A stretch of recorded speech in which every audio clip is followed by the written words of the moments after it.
In this video, we're going to start chapter 4, which is on the topic of integration. So we just finished talking about derivatives and their applications, so the other main branch of calculus is referred to as integration. It's basically learning how to go backwards. All right, so section 4.1, titled Anti-Differentiation, in other words, the reverse of the differentiation process.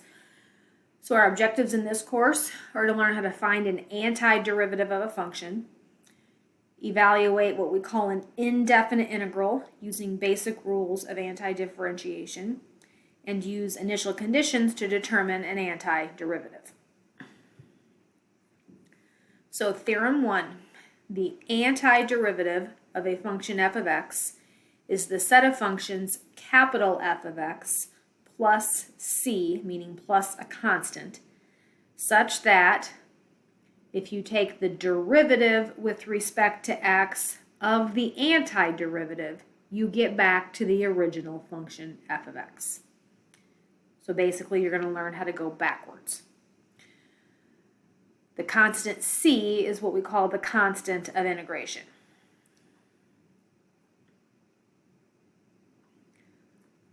All right. Integrals and integration. So when we say anti-differentiation or anti-differentiating is often called integrating. Okay, those two things mean the same thing. To indicate the antiderivative of x squared is the function x cubed over 3 plus c. We will use this, and we'll talk about how we know this here in just a second. We write this symbol, kind of looks like a really long S sort of. So that's the antiderivative symbol of the function x squared. This would just mean with respect to x, you can treat x as the variable, equals this other function x cubed over 3 plus c. So we'll talk about how to know this in some formulas, but the reason that this function is called the antiderivative of x squared is that if I took the derivative of this, so if I had to differentiate this right side, the 3 would just stay on the bottom because it's a constant. This 3 would come down in the front as the coefficient, and then you would get 3 in the front times x squared, but that 3 would cancel here. So you would get x squared plus, and then the derivative of any constant is 0. So if I differentiate this, I get x squared. That's why it's called the antiderivative. So the notation, antiderivative of the function f of x dx, is used to represent what we call the antiderivative of that function. More generally, we could write the antiderivative of f of x dx equals capital F of x plus c. So their notation here of capital F means it's the antiderivative of the lowercase f, where this capital F of x plus c is the general form of the antiderivative. All right, so our first example, determine these indefinite integrals, meaning find the antiderivative of each integrand or function. So part A, the antiderivative of 8 with respect to x. So if I was given this problem, the antiderivative of a constant 8 with respect to x would be 8 times x plus c, because you're looking for the function for which 8 is the derivative.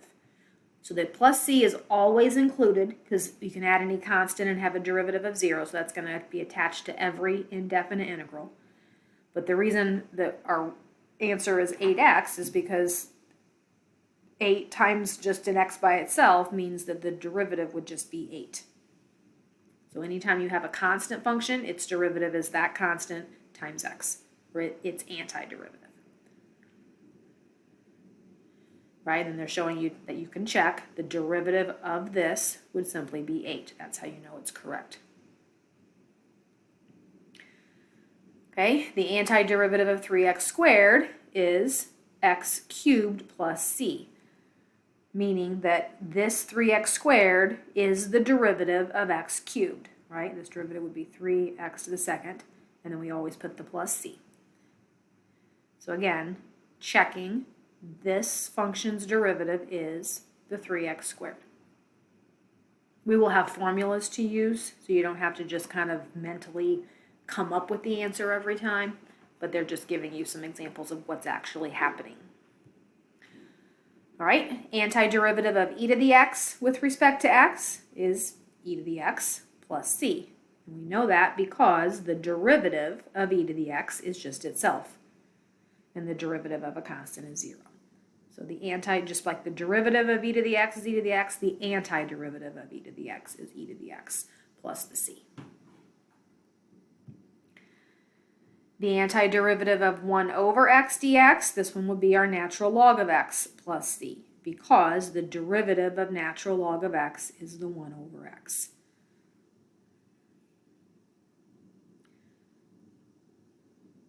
All right, so here are some basic formulas we're going to start with. We're going to add to this list as we go along. We're going to start with these two. Basic integration or antiderivative formulas. The antiderivative of a constant k with respect to x is that constant times x plus a c. That was the example of the 8 that we saw in the previous slide. The antiderivative of x to a power r with respect to x, your antiderivative is going to be one higher power. So you're going to add 1 to r to get the new power of x, but then you're going to have to divide by that new power. Because if I differentiate, the r plus 1 would come to the front and cancel, and then you would be left with just r as the power because you'd subtract 1 if you were taking the derivative, getting you back to here. So to anti-differentiate a polynomial or any power of x, you add a 1 to the current power, and then you divide by that new power, and then don't forget to add the plus c. The only power this does not work for is provided that the r value is not -1. Because if r was -1, you'd have a 0 in your denominator. But remember, x to the negative first, that really means 1 over x. So that has its own antiderivative, right, from the previous slide. X to the negative first, or 1 over x, the antiderivative is the natural log of x. Okay? So to integrate a power of x other than -1, you increase the power by 1, and then you divide by that increased power. Okay, here's the rule for the -1 power that I just mentioned. X to the negative first with respect to x, that's equivalent to 1 over x, which is your natural log of x plus c. So we would just write natural log of x plus c if x is a positive number. If it were a negative value, you'd have to put that x in absolute values, but we're going to generally assume that x is positive. All right, b, a constant, times e to the power of ax. So if your power on e is not just x, but it's a constant multiple of x, our antiderivative, this b will stay here in the front. You'll get that function e to the ax, but you'll have to divide by the a. Divide by the derivative of the exponent when you're going backwards, and then add your plus c.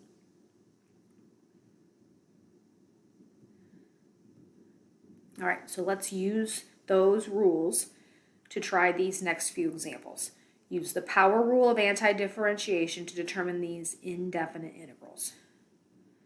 All right, so this first one, the integral of x to the 7th dx, the rule is x, you add 1 to that 7 and then divide by that new power plus your c, which means you're going to get your new power is going to be the 8th power, but then you're going to be dividing by the 8. You don't have to write this step down. You can just know your rule, add 1 to the power, and then divide by the new power plus the constant. Okay, and again, you can always check it that way. Take the derivative of what your answer was. So the 1/8 can be pulled out to the front. This function's derivative is 8x to the 7th, but then the 8's cancel and you're back to x to the 7th. All right, 99th power means your antiderivative is going to be x to the 100th power divided by 100. Same rule. And again, checking it, the 1 over 100 would sit there. X to the 100th, that derivative is 100x to the 99th, so that makes the hundreds cancel, and then you're back to where you started with x to the 99th. All right, so the next one was the square root of x. So on radicals, you have to rewrite them as exponents before you can use your power rule. So the square root of x is the same as x to the 1/2. So if I'm taking the antiderivative of the square root of x, that's the same as taking the antiderivative of x to the 1/2.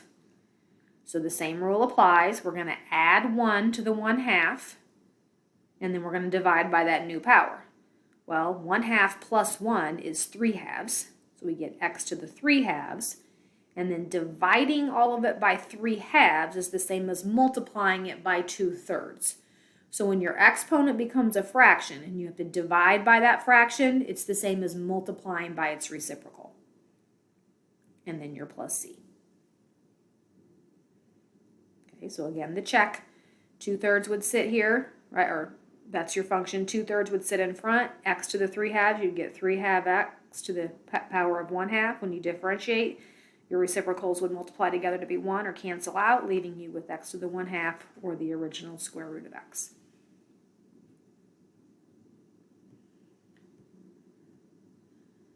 All right, this next one was 1 over x cubed. Similar issue here that we see with radicals. When you have a power of x in the denominator, you first have to bring it up to the numerator before you can apply that anti-differentiation rule. You would do the same thing if you were finding the derivative of it. So you have to do that also for doing antiderivative. So we'll bring this up to the top, changing your exponent to a -3, change its sign. So if this was my function, we're going to rewrite it like this. Then you're going to use that rule, add a 1 to that power, and then divide by your new power, plus your c. So -3, when I add a 1, that makes the power -2. And then that makes you have a -2 on the bottom. They've just put the negative in the front here. And then they've rewritten it with this, when they got the final answer of x to the -2, they just shifted that x to the denominator to make it a +2. Everything else stayed the same. So when you see something like this, you bring it up, do the formula, and then simplify by bringing it back down at the end if necessary. Again, it checks the same way. The derivative of my answer, the constant of -1/2 is out here. If you have x to the -2, its derivative is -2x. And subtracting 1 gives me -3. The negatives cancel, so do the 2, so I just get x to the -3rd, which is 1 over x cubed, which is what I started with.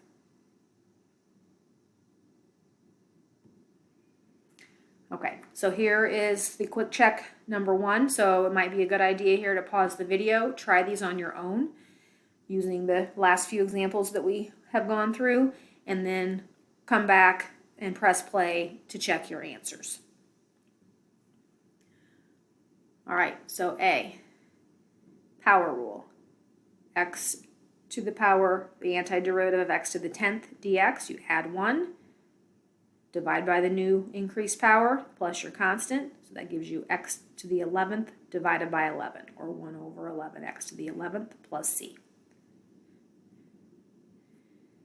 Second one, part B, same thing, add 1 to the power, divide by the increased power, plus the c, so you get x to the 201st divided by 201 plus c.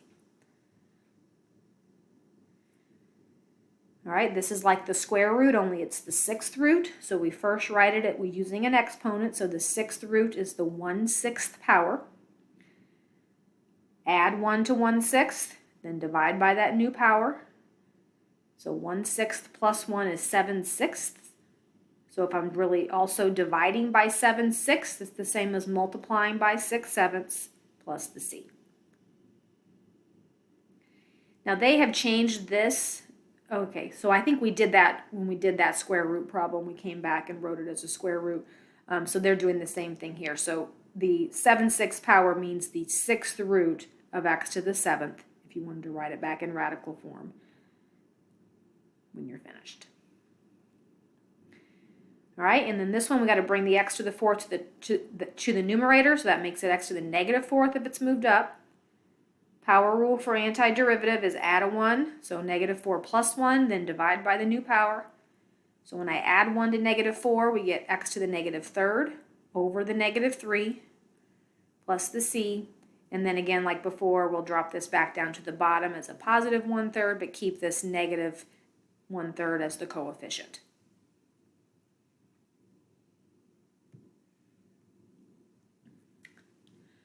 All right, here's one that involves e to a power. Find the indefinite integral of e to the power 4x with respect to x. All right, since we know that derivative with respect to x of e to the x is equal to e to the x, okay, we're going to kind of use that as our starting point. It would be reasonable to guess that you're going to get the original function.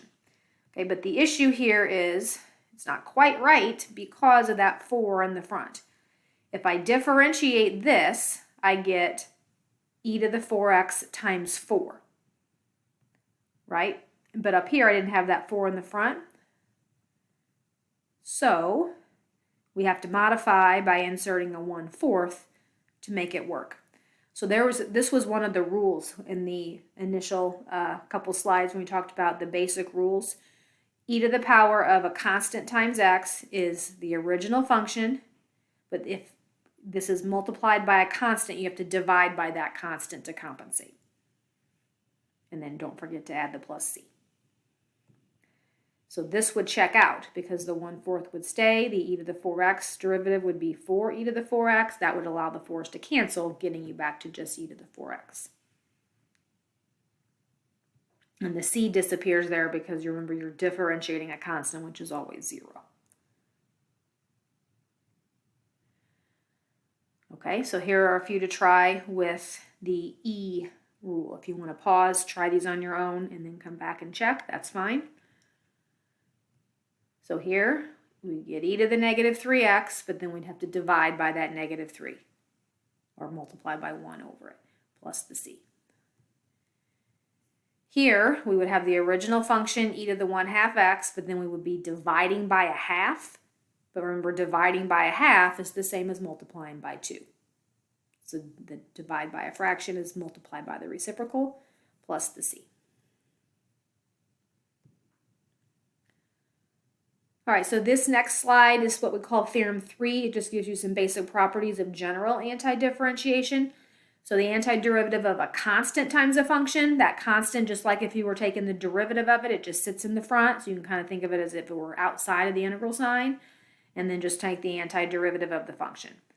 So the integral of a constant times a function is the constant times the integral of the function. If you're taking the antiderivative of functions that are added or subtracted, you can do them individually and just add or subtract the results. So take the antiderivative of f, and then the plus or minus stays, and then you take the antiderivative of g. All right, so here we're at example 4. Assuming x is positive, determine these indefinite integrals. So a and b. So let's start with a. So a, we have integral, or the antiderivative of 3x to the 5th plus 7x squared plus 8 with respect to x. All right, so we're going to antidifferentiate each term separately. Meaning, you're going to find the antiderivative of 3x to the 5th, then you're going to find the antiderivative of 7x squared, and then find the antiderivative of 8. So here the 3 would stay in the front. This would be x to the 6th over 6. Here, the constant 7 would stay in the front. This would be x to the 3rd over 3 with your power rule. And then here, since it's just 8, that's where we just say 8 times x. We're going to clean this up next. You're going to simplify your coefficient. So 3 times the 6th is a half. So 1/2 x to the 6th. 7 times the 3rd is 7/3 x to the 3rd. 8x. And then don't forget to add the plus c. All right, so on the next slide, we're going to do part B. Notice here, part B, this whole thing is being divided by x. So our first step is going to be to split this up into separate pieces, like this one is. So we're going to split it up as 4 over x plus 3x over x plus 2x to the 4th over x. All right, so we algebraically simplify the integrand by noting that x is the common denominator and then reducing each of those ratios as much as possible. So we're going to split it up, 4 over x, 3x over x, 2x to the 4th over x. This doesn't simplify, so it just stays as it is. Here we can cancel the x's, so that term is just 3. And then here we can cancel 1 power of x, leaving 2x to the 3rd. Therefore, the antiderivative of that function is the same as taking the antiderivative of this version. All right, so we're going to go one term at a time. So the 4 would just stay in the front.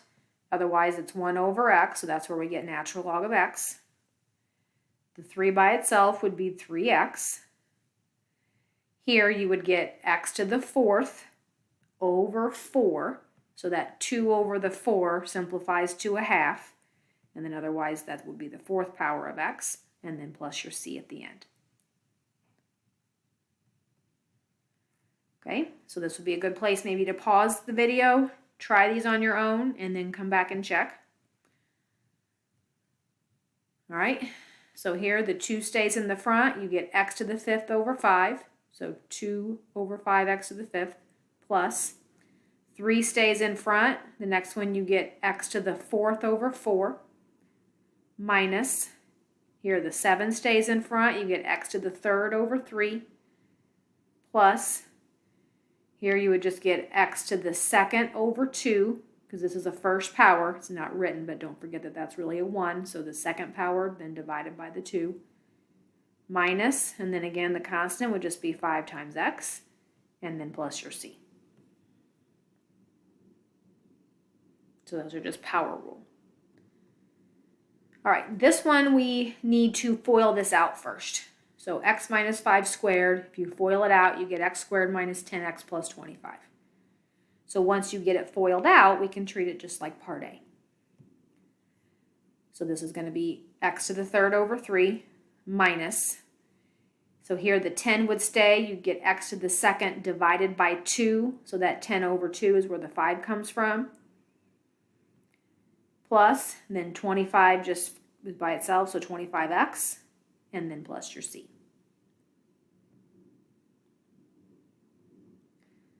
Okay, this is like the last one we did on the previous slide. You're going to split this up first, x squared over x squared, which is the 1, minus 7x over x squared, which simplifies to minus 7 over an x, plus 2 over the x squared.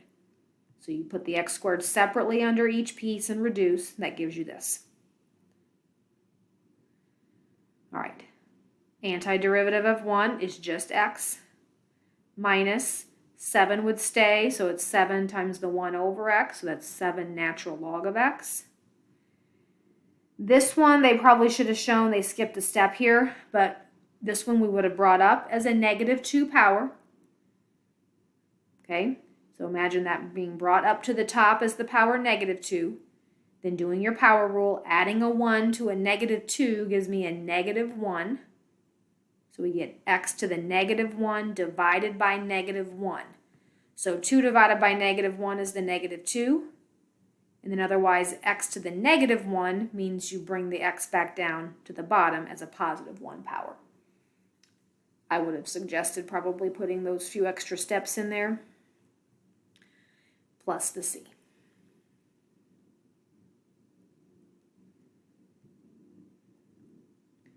All right. Next, find the function f such that the derivative of f prime of x equals x squared, and f of negative 1 equals 2. So to do these problems, it's essentially the same thing we've been doing this whole section so far, but given this other piece of information is going to allow us to solve for our c. Okay, so we first, if we're given f prime, we're going to first find the original function f by integrating or taking the antiderivative. Okay, so the function that we're looking for, f, is equal to the antiderivative of the f prime that we're given. So our power rule says my antiderivative of x squared is x to the 3rd over 3 plus c. Okay. The initial condition then allows us to find c. So I had x to the 3rd over 3 plus c, x to the 3rd over 3 plus c. So my initial condition was, let me go back here. The initial condition was f of negative 1 equals 2. Means if I let x be negative 1 in the f function right here, if I plug in a negative 1 for x, then the function value, this entire value over on this side, is a 2. So that's what we're going to see here. So plugging in -1 for x, or -1 to the third over 3 plus c is set equal to the value of 2. So we solve this equation for c. So -1 cubed is -1, so you get -1/3 plus c equals 2. Add the 1/3 to both sides, gives me 2 plus 1/3 is 7/3. So that means the c is 7/3. Then I can plug it back in. My f of x was x to the third over 3 plus c. Now that I found c, I'm just going to plug it in to that function. Okay? All right, so here's our summary of this section. The antiderivative of a function f of x is the set of functions for which the derivative of the answer gets you back to where you started. The c is called the constant of integration. An antiderivative is denoted by an indefinite integral using this symbol. If the capital F is an antiderivative of lowercase f, we write that the antiderivative of lowercase f equals capital F plus c. And then we check the correctness by finding the derivative of our answer. Here are just a summary of the rules. Constant functions, antiderivative is just the constant times x. The power rule, we add 1 to the power and divide by that new power, as long as x is not a -1. If x were -1 and it was 1 over x, that rule is just the antiderivative is the natural log of x. Exponential rule, e to a power of a constant times x is the original function, e to the ax, but then divide by the a.